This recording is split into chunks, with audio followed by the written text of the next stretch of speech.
Hi everyone, Sandra Crathern, Inner Vision, Health and Wellbeing Top Tips. Please subscribe to my YouTube channel and then you can get them every week pretty much.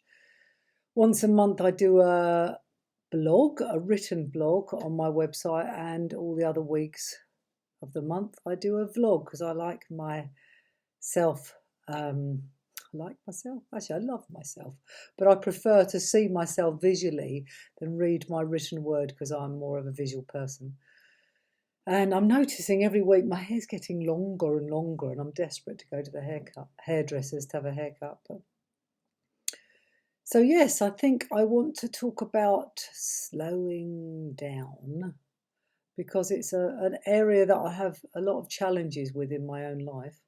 And always have done. I think my mum was a bit of an anxious type, charging about, everyone was hurrying and rushing from one thing to another. They didn't seem to, bless her, I'm not blaming her. And I'm sure she had the same in her childhood. But I just noticed when I look back at all the vlogs that I've done, I talked some months ago, if you check back about, actually it might have been a few years ago, how I had an accident and ran into the oven and cut my eye quite badly because I was just charging from one thing to another. And as you know, the last few weeks have been a bit challenging because I haven't been able to go on my bicycle or barely been able to walk because I had a bit of a knee injury. And today, in the sunshine, I did a tiny little bike ride to Lidl and back, which is about 7 minutes each way. And I did get off just to check that I was okay halfway through in the lowest gear, and it wasn't windy. And it felt so wonderful. So I think I've slowed down generally because I've had to. I haven't been able to move very much.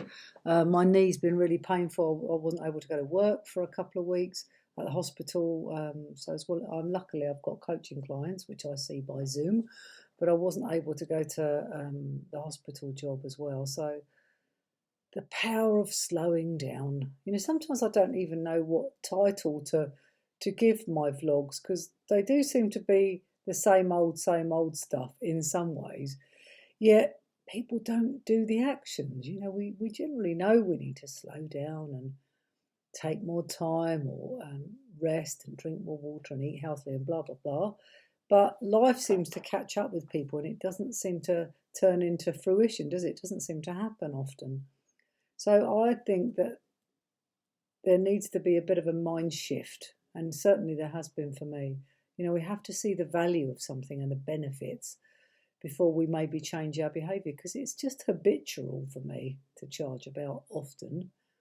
But I definitely think I've slowed down a lot more, particularly if you could just try to slow your speech down. I speak quite quickly normally, and that automatically seems to have an effect on your body slowing down. And another tip I would suggest is that you slow down your breathing. Because when you slow down your breathing, it's not so easy to charge about. So I think just to start with those two things and see how you go with them. Because that is the key, I think, to having a more productive, happier, healthier life, is to go about life in a more leisurely manner and not having to charge around all the time. Because what happens is we get lots of adrenaline we release, and then we get hyped up and maybe a bit manic and then really stressed, and it sort of has a big knock-on effect. So my two tiny little tips today are slow down your speech when you can. Just notice, oh yeah, a bit racy. And the most powerful one of all, I think, is slow down your breathing, and then you'll notice that your raciness dissipates and you're more likely to be able to be a bit more focused and grounded. So I wish you a beautiful week, and before long I'll be telling you I'm going to the cinema on a Monday afternoon. How cool would that be? Have a good week.